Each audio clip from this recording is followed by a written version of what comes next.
오늘 하나님께서 우리에게 주시는 말씀 누가복음 21장입니다. 누가복음 21장 1절로 4절까지 말씀을 한 절씩 교독하시겠습니다. 아시다시피 저는 강해 설교를 합니다. 제가 본문을 매주 선택하는 것이 아니라 주어진 본문을 차례로 설교를 합니다. 오늘 우리가 읽은 누가복음 21장에는 가난한 과부의 헌금하는 모습이 등장합니다.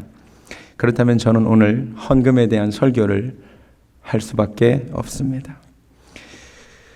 그러나 헌금에 대한 설교를 한다는 것은 사실 매우 부담스러운 일입니다.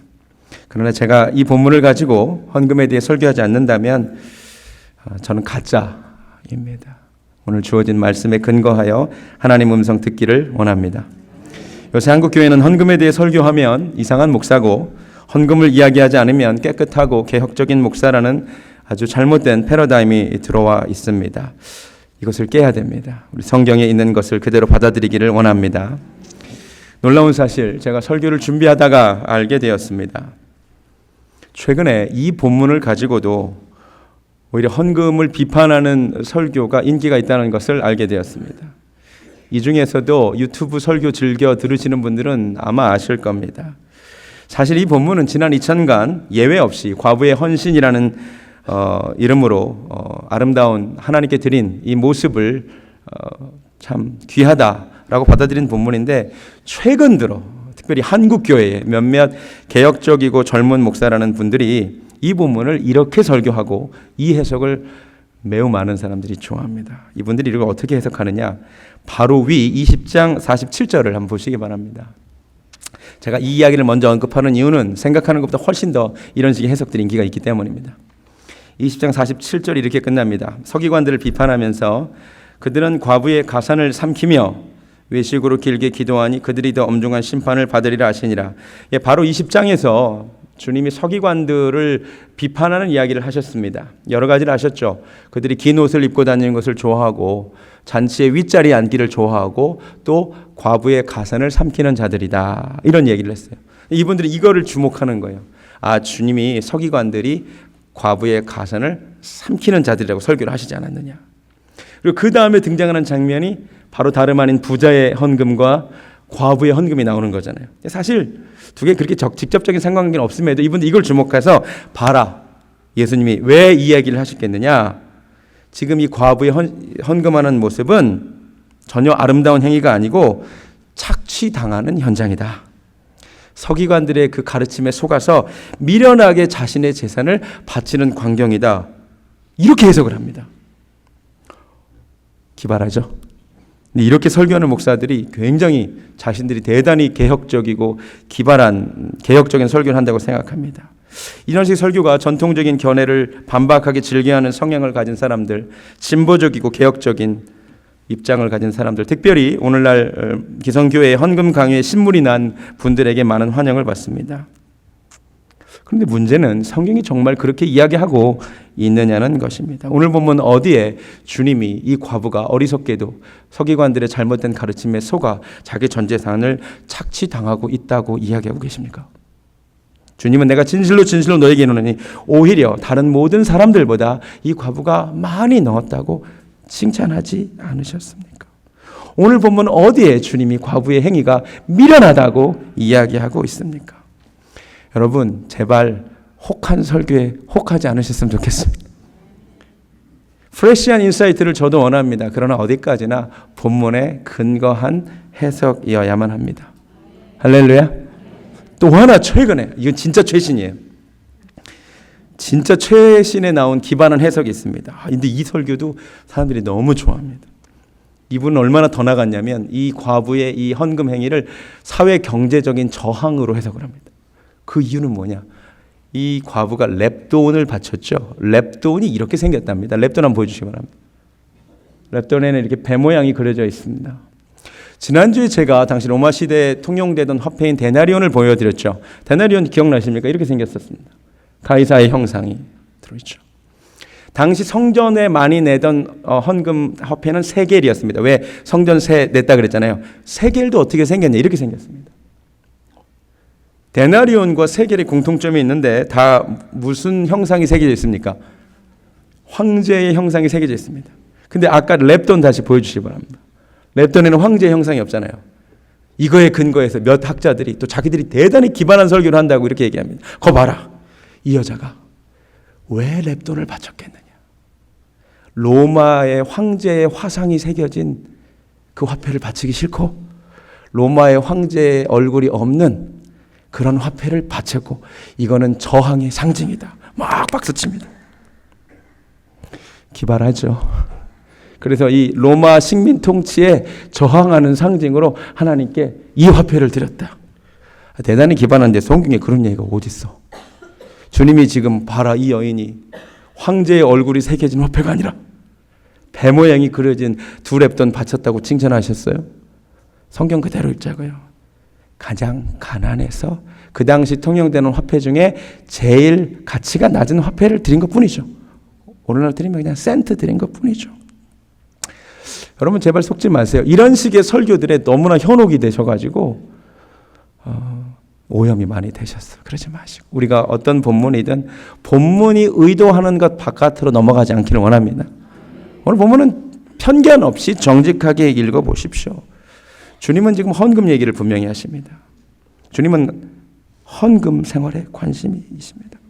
1절에 예수께서 눈을 들어 부자들이 헌금함에 헌금 넣는 것을 먼저 보시고 그 다음에 과부가 헌금하는 것을 보시고 헌금에 대한 말씀을 하신 것뿐입니다. 놀라운 사실은 무엇이냐?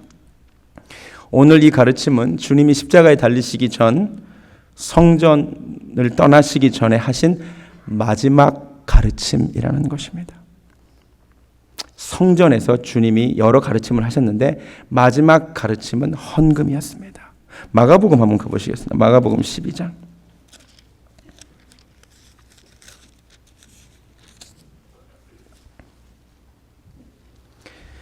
마가복음 12장에 가시면 41절부터 44절까지 오늘 우리가 읽은 누가복음 본문과 동일한 얘기가 나옵니다. 아시겠어요? 그리고 13장 1절 이렇게 나옵니다. 예수께서 성전에서 나가실 때에 제자 중 하나가 이르되, 그러니까는 이 다음부터는 성전 바깥에서 하신 교훈이 이해가 되세요? 다음 주에 저희가 다룰 5절부터 나오는 종말에 대한 가르침은 주님이 성전을 떠나시고 나서 성전 바깥에서 하신 가르침이에요. 성전 안에서 주님이 마지막으로 하신 이야기는 공교롭게도 헌금이었습니다. 여러분, 주님은 저와 여러분의 헌금에 관심이 있으십니다. 예상했던 대로 별로 아멘이 없어요. 거부감이 들죠. 여러분, 주님이 지금 여러분이 예배드리는 모습을 다 보고 계십니다. 여러분의 예배드리는 모습에 관심이 있으십니다. 아멘 소리가 좀 더 커져요. 별 거부감 없어. 괜찮아. 주님은 나의 찬양하는 모습 보고 계십니다. 아멘이죠? 좋죠? 여러분, 주님이 여러분의 기도 생활에 관심 있으시고 여러분이 은밀한 곳에서 기도하시는 것도 다 알고 계십니다. 아멘입니다. 근데 주님이 그것만이 아니라 여러분의 헌금 생활에도 관심이 있으십니다. 할렐루야. 좀 더 정확하게 이 본문을 읽어볼까요? 마가복음 12장 다시 보세요. 주님이요, 되게 재밌으세요. 마가복음 12장을 보면 누가복음이 얘기하고 있지 않은 예수님의 아주 재밌는 행동을 말해줍니다. 12장 41절. 예수께서 헌금함을 대하여 앉으사 무리가 어떻게 헌금함에 돈 넣는가를 보십니다. 주님이 헌금함 앞에 앉아 계셔요. 그 사람들이 지금 헌금을 어떻게 하는지 보고 계신다니까요. 와, 대단한 겁니다. 주님이 여러분의 헌금 생활에 관심이 있으십니다. 그런데 이게 어려운 거예요. 우리는 지난주에 설교했듯이 내 생명 주님께 드리리 찬양은 해도 아무렇지도 않게 그렇게 엄청난 이야기를 해도 물질 드리기는 어렵습니다. 네, 여러분, 성경에 헌금에 대한 이야기 많이 나오고 주님이 재물에 대한 이야기 무지하게 많이 하셨습니다. 두 주인을 섬길 수 없는데 하나님을 섬기든지 만몬을 섬기든지 하다. 헌금은 영적인 행위라는 말입니다. 웨슬리는 주머니가 회개하지 않으면 진짜 회개하지 않는 것이라고 했고요. 찰스 스펄전은 헌금에 대해 설교하지 않는 목사는 죄 짓는 목사라고까지 이야기했습니다. 이 헌금은 영적인 행위이기 때문입니다. 제가 만약에 저기 앞에 앉아서 여러분 들어오실 때 헌금하는 걸 제가 다 본다면 어떠시겠습니까? 근데 저는 안 봐요. 근데 여러분 들어오실 때 헌금한 거 주님은 보셨습니다. 보실 뿐만 아니라 주님은 아십니다. 오늘 본문에 돌아와서 2절을 보면 1절과 2절의 동사는 보시고죠. 부자들이 헌금함에 헌금 넣는 것을 보시고 또 어떤 가난한 과부가 두 렙돈 넣는 것을 보셨어요. 주님은 보십니다. 보시지만 하지 않습니다. 아십니다. 3절을 볼까요? 이르시되 내가 참으로 너에게 말하노니 이 가난한 과부가 다른 모든 사람보다 많이 넣었도다. 저들은 그 풍족한 중에서 헌금을 넣었거니와 이 과부는 그 가난한 중에서 자기가 가지고 있는 생활비 전부를 넣었느니라. 일단 놀라운 것은 주님이 가지고 있는 계산법이 다르다는 거죠. 양이 중요한 것이 아니라 그 마음을 보신다는 것이 놀랍고 더 놀라운 것. 주님은 이 여인이 과부라는 것을 어떻게 아셨을까요? 제가 어저께 설교 준비하면서 가장 많은 시간을 쓴 것은 당시 고대 근동 세계에 과부들만 입고 다니는 특정한 의복이 있는가를 찾는 데 시간을 쓴 것이었습니다. 없었습니다. 아무리 찾아봐도 그 당시에 저 여자는 과부다라고 말할 특정한 의복이 없습니다. 그런데 예수님은 이 여자가 과부인 것을 아셨습니다. 주님은 이 여자가 두 렙돈을 드리는데 이 두 렙돈이 그녀의 생활비 전부임도 아셨다는 겁니다. 이게 가장 은혜로운 것입니다. 사실 이 여인의 인상착의는 알 길이 없습니다. 많은 상상력을 동원해서 이 여인이 젊은 여인인지 나이가 드신 분인지 모릅니다. 몇 그림들이 있는데 어떤 분은 이렇게 그림을 그렸더라고요. 이렇게 이쁜 젊은 과부로 애까지 데리고 이랬을 수도 있겠죠. 또 어떤 분은 이렇게 그림을 그렸더라고요. 혼자 왔는데 역시 젊은 과부로. 또 최근에 만들어진 영상은 이렇게 나이 드신 진짜 좀 가난해 보이네요. 그렇죠? 이런 과부로. 그런데 성경에 인상착의는 안 나와요. 젊은지 나이가 많은지는 안 나와요. 한 여인이에요. 그런데 진짜 놀라운 거, 생각할수록 놀라운 거. 주님은 이 여인이 과부임을 알았어요. 두 렙돈이 그녀의 생활비 전부임을 아셨어요. 저는 이게 너무너무 감동이에요. 주님은 나의 모든 것을 아시는 분이십니다. 요한복음 1장에 보면 나다나엘이라는 사람을 처음 만나는데 주님이 나다나엘을 처음 만날 때 뭐라고 하시냐면 이는 참 이스라엘 사람이라 그 속에 간사한 것이 없도다 그러십니다. 주님은 나다나엘의 속을 아셨습니다. 요한복음 4장에 가면 5번 결혼했던 6번째 남자와 사는 한 여인이 등장합니다. 주님은 이 여인을 처음 만났는데 내 남편이 5이었으나 지금 살고 있는 사람도 내 남편이 아니다라는 것을 아셨습니다. 주님이 나의 모든 것을 알고 계심을 믿으시기 바랍니다. 내 모든 상황을 아시고 내 모든 처지를 아시고 내 마음속 깊은 곳도 감찰하십니다. 이 사실을 깨달은 다윗이 시편 139편을 지었습니다. 이 번역은 바뀐 개역 개정보다 개역 한글이 더 좋습니다. 여호와여 주께서 나를 감찰하시고 아셨나이다. 주께서 나의 앉고 일어섬을 아시며 멀리서도 나의 생각을 통촉하시며 나의 길과 눕는 것을 감찰하시며 나의 모든 행위를 익히 아시오니 여호와여 내 혀의 말을 알지 못하시는 것이 하나도 없으시나이다. 아멘. 우리의 모든 것을 주님이 아시는 줄로 믿습니다. 제가 인생에서 나의 모든 것을 아시는 하나님에 대한 놀라운 체험이 하나 있습니다. 제가 간증을 하나 하려고 합니다. 사실 개인적으로 이 간증은 제가 많이 하지 않는 간증입니다. 찾아보니까 2016년도에 요한복음 그 나다나엘 설교하면서 제가 딱 한 번 간증입니다. 지난주에 마침 제가 왜 군대에서 사격훈련 하다가 총기 사고 날 뻔했다는 간증했습니다. 기억나십니까? 나의 안에 거하라 그 찬송 내가 불렀다는 것.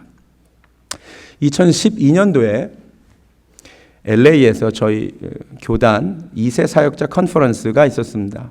제가 그때 보스턴에서 공부하면서 저도 유스 사역을 했기 때문에 그 컨퍼런스에 참여했습니다. 우리 교단에 속한 2세 사역자들이 모여서 3박 4일간 시간을 보내고 마지막 날이었습니다. 마지막 세션을 앞두고 몇 사역자들이 모여서 주로 영어하는 친구들이죠. 함께 이야기를 나누는데 그분들이 저에게 궁금했나 봅니다. 목사님은 어떻게 해서 신학 공부를 하게 됐고 어떻게 해서 목사님이 되셨는지. 본인들은 대부분 전도사들이니까. 그래서 제가 나도 원래 다른 길로 가려고 했는데 외무고시를 공부하던 어느 날 하나님이 나를 불러주셨다. 2004년 어느 날 그 이사야 43장 말씀으로 내가 너를 지명하여 불렀나니 너는 내 것이라. 내가 하나님의 음성을 들었다고밖에 표현을 못하게 했는데 나에게는 그런 콜링의 체험이 있다. 이렇게 얘기했어요. 그랬더니 여러분은 제가 이런 얘기를 해도 이렇게 무덤덤하게 들으시는데 이 2세 애들의 특징이 있어요. 제스처가 awesome, amazing, praise the Lord 뭐 이래요. 이 간증할 맛이 나요. 그런 애들 앞에서. 그러더니 하나님 너무 놀랍다. 그러면서 목사님 또 간증할 거 있으면 하나 해달래. 너무 반응이 좋으니까 제가 지난주에 여러분 앞에서 한 그 총기 사고 날 뻔했던 간증을 영어로 걔들한테 했더니 할렐루야, 어메이징 난리가 났어요. 거기 있던 한 전도사님 하나가 목사님 저도 사실 신비한 체험을 하나 한 게 있는데 내가 이런 이야기를 어디서 못하는 게 사람들이 나를 무슨 이상한 신비주의자 취급할까 봐 못한 간증이 있는데 목사님이 그런 간증 나눠주셔서 너무 고맙다고. 그런데 자기 간증을 하는데 진짜 놀라운 얘기를 하는 거예요. 이분이 LA에 있는 플러 신학교를 다니시는 분입니다. 우리 저희 교단 아주 유명한 목사님 사실 손주예요. 이분이 플러 신학교에 가서 공부를 하는데 주로 이제 만나는 전도사님들 얘기가 나는 하나님이 이렇게 콜링하셨다. 나는 이렇게 하나님이 불러주셨다. 이런 간증들을 하는데 정작 자기는 그런 체험은 없어요. 그냥 목사님 손자고 하나님 말씀이 좋아서 신학교를 왔는데 나는 생각해보니까 직접적인 부르심은 없었던 거예요. 그래서 이분이 LA에 있는 그 은혜 한인 기도원이 있답니다. 그래서 일주일을 작정하고 올라갑니다. 하나님 나도 하나님이 나를 진짜 부르셨는지 컨펌 받기 원한다고. 나 하나님 음성도 좋고 목사님 메시지 가운데 언급도 좋고 본문 가운데 읽어도 좋고 누구 만남 가운데 지나가는 말도 좋으니 제발 하나님이 나를 콜링하셨다는 컨펌 좀 받기 원한다고 작정하고 일주일을 기도원에 올라갑니다. 그래서 하나님께 기도를 합니다. 이런 식의 스토리가 되게 그렇듯 일주일이 지나도 아무런 응답이 없습니다. 일주일을 그렇게 울부짖으며 하나님께 기도했지만 아무 응답이 없어서 실망하는 마음으로 이제 기도원을 내려가려고 하는데 밥이나 먹고 내려가려고 식당에서 밥을 먹는데 카레를 먹고 있었답니다. 근데 저기 건너편에 앉은 웬 키가 큰 남자 하나가 자기를 자꾸 이렇게 째려보답니다. 그렇지 않아도 하나님께 버림받고 이게 기분이 안 좋은데 한 남자가 자기를 계속 쳐다보니까 기분이 너무 나빠서 가서 따지려고 가려고 하는데 그 남자가 먼저 오더니 이렇게 얘기하답니다. 목사님이신가요? 나 목사 아니라고. 그랬더니 이분이 놀라운 얘기를 하는데 하나님이 주의 종이라고 하시는데요. 당신 누구냐고. 당신 뭐냐고. 캄보디아에서 선교하시는 선교사님인데 안식년을 맞아 잠깐 LA에 계셨는데 이분이니까 하나님의 음성을 듣는 분이시죠. 내가 이곳에서 기도하는데 하나님이 감동을 주시기를 내 종이 올라오니까 기다리고 있어라 그랬다는 거. 그래서 내가 기다리고 찾는데 혹시 당신이 그 사람인 것 같아서 내가 봤다는 거야. 이 말을 듣는데 이분이 눈물이 툭툭툭툭 흐르는 거죠. 이분이 그토록 기다렸던 하나님의 어떤 컨펌을 그분을 통해서 받은 거예요. 할렐루야. 놀라운 이야기. 근데 이 얘기를 어디 가서 하면 나를 신비주의자 취급할까 봐 못하고 있었는데 오늘 했다는 거예요. 근데 더 놀라운 건 지금 그 선교사님이 지금 또 LA에 계시대. 그러면서 나보고 한번 만나러 가겠니? 저는 굉장히 이성적인 사람입니다. 저는 절대 가지 않습니다. 하나님의 말씀을 못 믿어서가 아니라 굳이 그런데 안 가도 저는 괜찮기 때문에 안 갑니다. 그런데 하필 그 자리에 누가 있었나? 우리 교회 얼마 전에 성령 수양 인도하고 간 제 여동생 이혜선 목사가 하필 그 자리에 있었습니다. 그분은 또 그런 거 좋아하시거든. 이혜선 목사랑 남편인 아놀드 목사가 와 있었어요. 그 이웃 설교하고 가신. 그리고 그 하비스터스 교회가 어떻게 시작됐냐면 사실 폴이라고 하는 한 마약 중독자가 회심하면서 그 교회가 개척된 거예요. 근데 우리 성결교회이기 때문에 그때 우리 아놀드 목사님, 이혜선 목사님, 이 폴, 이 셋이서 같이 그 자리에 있었어요. 문제는 이 사람들이 가자는 거야. 만나러 가자는 거야. 저는 별로 가고 싶지 않았습니다. 꼭 무당 찾아가는 거 좀 싫었어요. 갔어요. 근데 진짜 허우드도 멀쩡하게 생기셨어요, 그분이. 근데 그분이 그 폴이라고 하는 그 친구를 이렇게 먼저 보고 하는데 이런 얘기를 하시는 거예요. God said, you are so important.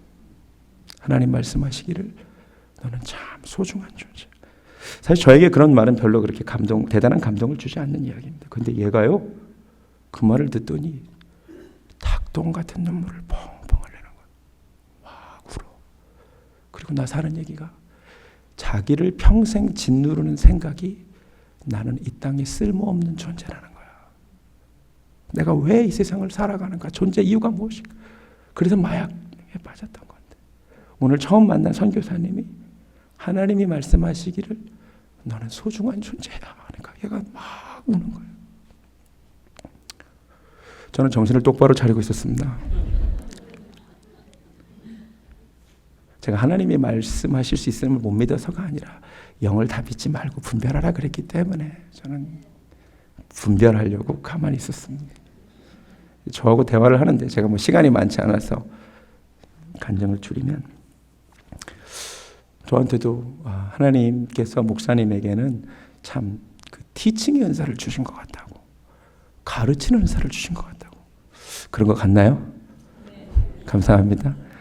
근데 그 얘기를 들어도 이거 내가 PhD 지금 한다니까 이러는 거 아니야?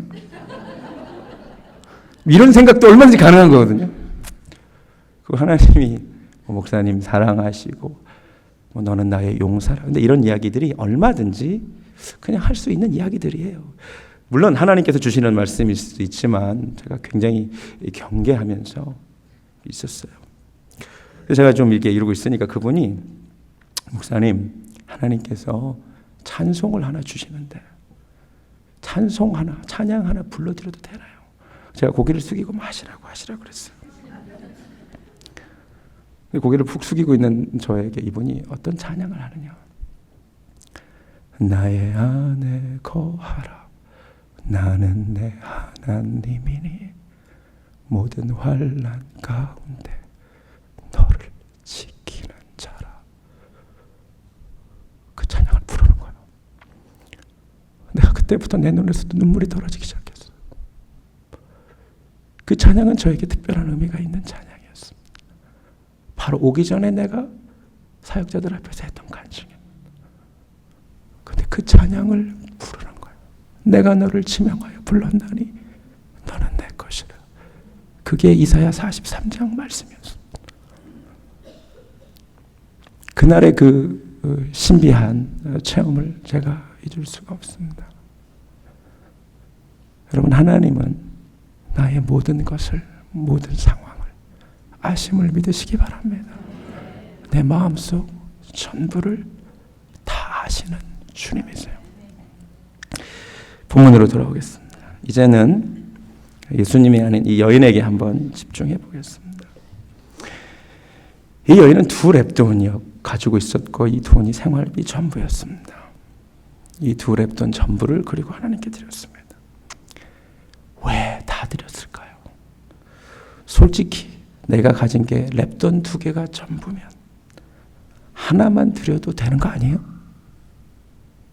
2개 중에 하나 드린다고 주님 뭐라고 하실까?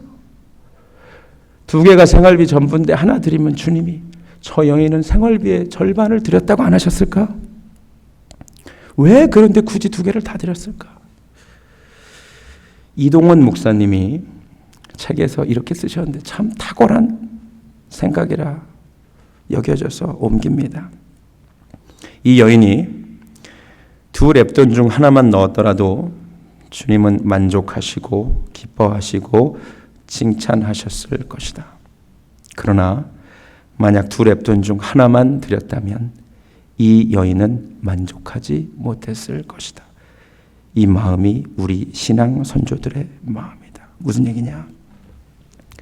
가진 게 2개밖에 없어서 하나만 드려도 혹 못 드려도 주님은 괜찮으신데 이 여인의 마음이 하나만 드려서는 만족이 안 되는 거야.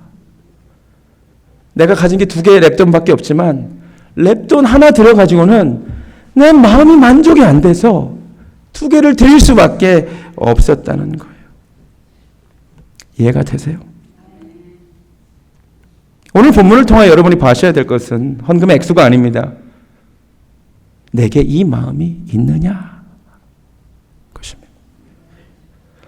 저는 설교를 좀 실질적으로 하기를 좋아합니다. 그래서 구체적으로 제 이야기를 막 합니다.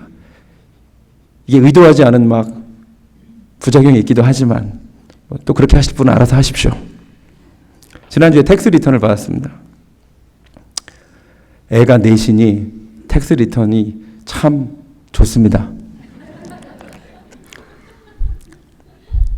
미국 살면서 미국 정부에게 무지하게 감사합니다. 1년 중 이 날이 참 좋은 이유는 첫 번째, 카드빚을 줄일 수 있어서, 또 하나는 제가 평소보다 11조를 많이 할 수 있어서 좋습니다. 제가 텍스 리턴을 얼마 받았는지 구체적인 액수를 밝히지는 않겠습니다. 그러나 11조를 할 때 제가 이제 몇천 불을 받았는데 몇백, 몇십 불 이렇게 11조는 못 하겠더라고요. 그렇게는 못 하겠더라고요. 앞자리 수를 채워서 최소 1000불은 들어야 만족이 되는 마음이 제게도 있더라고요. 제 말 이해가 되세요? 이렇게만 11조에서도 안 되겠더라고요. 적어도 감사 헌금을 1000불 정도는 들어야 하겠다는 마음이 제게도 있더라고요. 또 오해하지 마십시오, 제 말을. 제가 매년 절기에 한 번도 헌금 설교한 적 없습니다. 그러나 우리가 절기 헌금할 때 적어도 이만큼은 내가 하나님께 드려야 만족하는 마음이 내게 있는지, 아니면 미니멈을 드려야 하는지 한번 이거는 돌아보자는 것입니다. 힘을 다해 성전 건축 준비를 한 다윗의 그 마음, 이만큼은 준비해야 만족이 되는 다윗의 마음, 솔로몬의 1000번제, 이 정도는 들어야 만족이 되는 그 마음이 내게는 있느냐 한번 보자는 것입니다. 오히려 아나니아와 삽비라처럼 이 정도 드리려다가 그만큼은 못 드리게 해서 다시 빼는 마음은 아닌가 한번 살펴보자는 것입니다. 헌금만이 아닙니다. 모든 헌신이 그렇습니다. 이번 주간에 저희 교회 친교실 청소하고 코팅 작업을 했습니다. 청소하는 데만 3-4시간이 걸렸습니다. 그리고 한 분이, 제가 실명을 밝히지 않겠습니다, 왁스 코팅 작업을 하셨습니다. 저는 하는 거 처음 봤습니다. 대걸레로 하더라고요. 대걸레로 그걸 짜서 정말 몇 번을 저 넓은 거리를 왔다 갔다 해야 됩니다. 그렇게 한 번 끝나고 나면 그걸 보고 원코트라고 한답니다. 말르기를 기다렸다가 2번째 그걸 또 하십니다. 또 말르기를 기다렸다가 3번째 하셨습니다. 한 번이나 2번만 해도 되는데 3번 정도는 주의 전을 코팅할 때 해야 만족하는 그 마음이 그분에게 있었던 겁니다. 제 말이 이해가 되세요? 과부의 2 랩돈을 드린 마음에는 이만큼을 드리지 않으면 만족하지 않는 그 마음이 있었다는 것을 여러분이 꼭 아셨으면 좋겠습니다. 마지막 한 가지. 주님 이렇게 말씀하시죠. 내가 참으로 너에게 말하노니 이 가난한 과부가 다른 모든 사람보다 많이 넣었도다. 저들은 그 풍족한 중에서 헌금을 넣었거니와 이 과부는 그 가난한 중에서 자기가 가지고 있는 생활비 전부를 넣었느니라. 칭찬입니다. 이제 질문. 주님의 이 칭찬은 과부에게 하신 칭찬입니까? 사람들에게 하신 칭찬입니까? 이 칭찬을 과부가 들었습니까? 못 들었습니까? 오늘 본문에 유추해 보건대 정작 이 과부는 이 칭찬을 듣지는 못했던 것으로 보입니다. 여인은 그냥 두 렙돈 헌금하고 돌아갔고, 떠나는 그녀의 뒷모습을 보고 주님이 남아있는 사람들에게 말씀하십니다. 저 여자가 누구보다 가장 많이 넣었다고. 그 여인은 듣지 못했습니다만, 듣지 못했다고 해서 칭찬이 없는 것은 아닙니다. 사실 엄청난 칭찬이 있었습니다. 다만 그 여인이 듣지 못했던 것뿐입니다. 그 여인은 이 땅에서는 무명한 자였습니다. 천국에 갔는데 그 여인은 엄청나게 유명한 자입니다. 당신이 바로 그 두 렙돈 넣은 과부냐고 모르는 사람이 없었을 것입니다. 오늘날도 마찬가지입니다. 여러분의 헌신, 여러분의 헌금, 여러분의 눈물, 여러분의 봉사, 이 세상에서 다 칭찬 없습니다. 저도 다 잘 모릅니다. 우리가 그 칭찬 다 듣고 살지 않습니다. 그러나 내가 지금 칭찬 못 들었다고 해서 칭찬이 없었던 것은 아닙니다. 주님이 보셨고 주님이 칭찬하셨는 줄로 믿습니다. 나는 이 땅에서 무명한 자였으나 하나님 나라 갔을 때 유명한 자이기를 바랍니다. 한 가지 더 이 말을 뒤집으면 책망도 마찬가지입니다. 내가 마땅히 해야 할 헌신과 충성이 없다고 우리는 책망 현장에서 듣지 않습니다.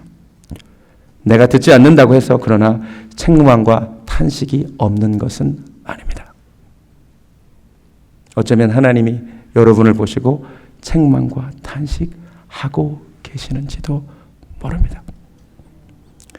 말씀을 마칩니다.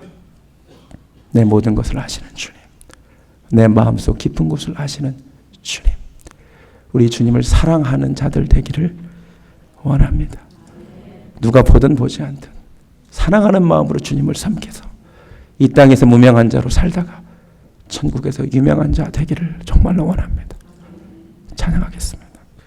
내 마음속 전부를 다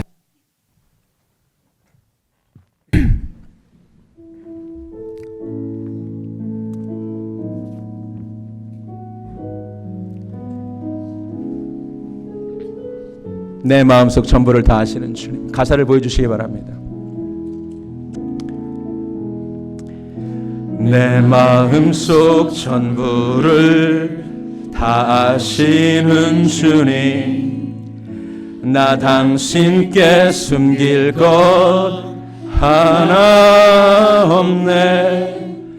주 보좌 앞에 나아가 다 아뢰니 모든 근심과 슬픔 사라지. 내가 어디에 있든지, 내가 어디에 있든 주 함께 하시니, 내가 서 있는 이곳 바로 천국.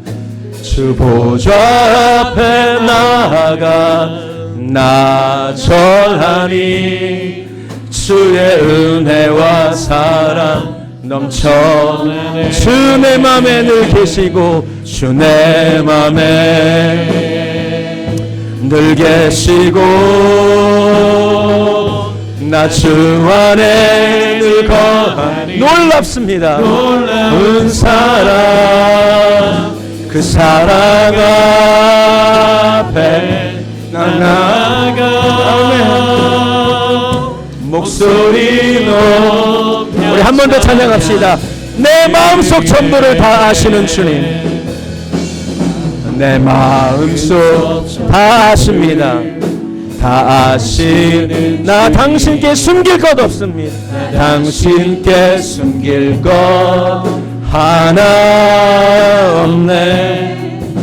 주 보좌 앞에 나아가 다 아뢰니 모든 근심과 슬픔 사라지네. 아멘. 내가 어디에 있든지, 내가 어디에 있든 주 함께 하시니. 아멘. 내가 서 있는 이곳 바로 천국. 주 보좌 앞에 나아가 나절하니 주의 은혜와 사랑 넘쳐나네. 주 내 맘에 계시고 주 내 맘에 늘 계시고 나 주 안에 놀라운 사랑 그 사랑 앞에 나 나아가 목소리 높여 찬양 드리네. 내 마음속 전부를 다 아시고 마음속 깊은 생각을 감찰하시는 하나님 앞에 숨길 것 없이 나아가기를 원합니다. 하나님, 살아계시는 하나님, 나의 모든 형편을 아시는 주 앞에 숨길 것 없습니다. 내가 주의 신을 떠나 어디로 가며 주의 앞에서 어디로 피하오리까. 이 시간 하나님 앞에 우리가 서서 주님, 내가 주님 사랑한다고 고백하는 자들 되기를 원합니다. 나를 보시는 주님, 그리고 나를 아시는 주님, 이 무섭고 놀라운 사실 앞에 우리가 떨기를 원합니다. 하나님, 나의 처지와 형편을 아시기에 감사합니다. 랩돈 하나만 드려도 괜찮지만 가진 것 2개를 다 드려야만 만족이 되었던 이 여인의 헌신, 이 여인의 마음이 내게는 있는지 돌아보기 원합니다. 이 여인은 자기가 칭찬받았음도 알지 못했습니다. 오늘 우리의 헌신과 봉사도 그 자리에서 보상받지 못합니다. 그러나 주님 앞에 서는 날 이 땅에서 무명한 자였으나 유명한 자로 기억되기를 원합니다. 이제는 우리의 모든 형편을 아시는 우리 주 예수 그리스도의 은혜와 하나님 아버지의 극진하신 사랑과 성령님의 역사하심이 오늘 말씀을 듣고 주 앞에 사랑하는 마음으로 헌신하기를 소원하는 사랑하는 베들교회 성도님들 머리 위에 지금부터 영원까지 함께 하시기를 간절히 축원하옵나이다. 아멘.